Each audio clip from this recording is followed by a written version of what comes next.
E aqui ela vai sumamente bom, todo tem um grupo hope unido de jovens, nós a finalizar com 21 jovens que participar no projeto.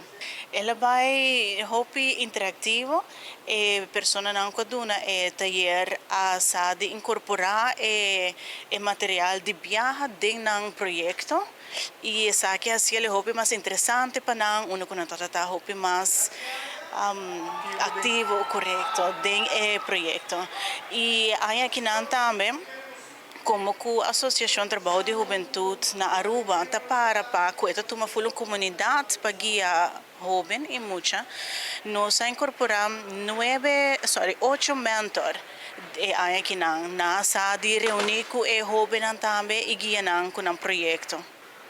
A tarea de NAN estava para desenvolver um projeto, NAN a escolher um tema. Forma dois diferentes grupos, um grupo escolhe o tema educação e outro o tema natureza.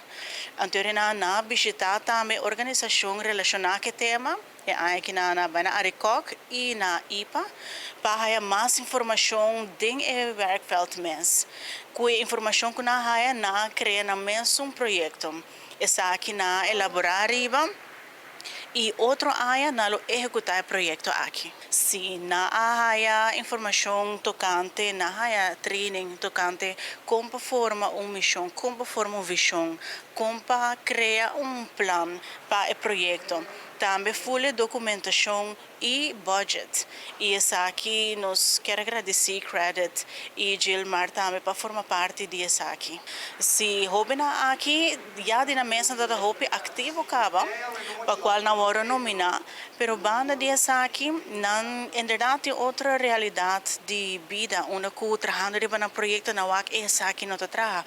Não se pensa riba essa aqui e assim na tiki na vai adaptar não projeto segundo a realidade eigenlijk hoe experto nan die expertise die mentor nan anto outra área é na lohaya mas correcto ambos proyectos lo guardo subsidiar pues todos lo guardo ejecutar silo es un que resalta más pues otro área cada proyecto lo guardo